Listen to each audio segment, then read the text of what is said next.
So if we go up top to reports and report center, we can take a look at a couple of reports that we have here specifically for allocations. So to start, let's look at the allocation by month and staffer with projections report that I've created here. So this is a pretty straightforward report. I've got the allocated amount of hours by staffer, by client, the input amount, and the projected revenue, which once again is based on the revenue recognition model that was chosen at the client level. So for my fixed fee projects, that will just be broken out on a percentage of the amount of hours that I have allocated for that project. And for my T&M projects, that will simply be the allocated hours multiplied by the billing rate for projected revenue. So one note here with your allocation reports, these projected revenue columns are not on any of the standard allocation reports. By default, you do have to add those manually. So let's just take a look at how to do that.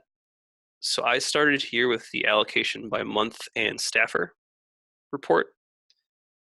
And as you can see, it goes months in advance. So the first thing I did was click Customize, create a copy, since that's a default report. I got rid of a few of these monthly columns because I only wanted to see 3 months out at a time. So I'll just finish removing all of these except for month 1, 2, and 3. Then I went in and I added the input amount of hours, and then also the allocated fees, which are the projected revenue columns. And that's what that little pop-up window lets you know on the right-hand side.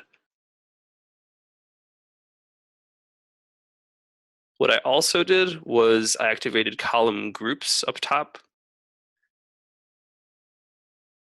And what I can do now with that is basically group my 3 allocated columns together. So now I have allocated up top here. I can hit save, and now I can stretch this column header across my 3 allocated columns. I can do the same for input. And the same for projected revenue, since all 3 of these columns tie into that same group of projected revenue.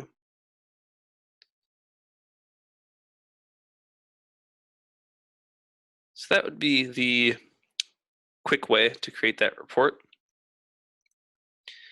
That's just one of the reports that we have for allocations. Another one is the Allocation Details Simple.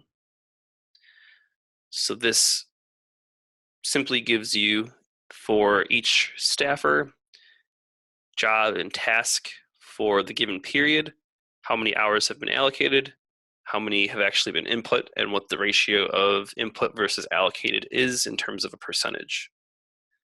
So for example, you can see here, for the month of January, I've got 5 hours allocated, 10 were actually input, so I'm 200% above what I initially projected.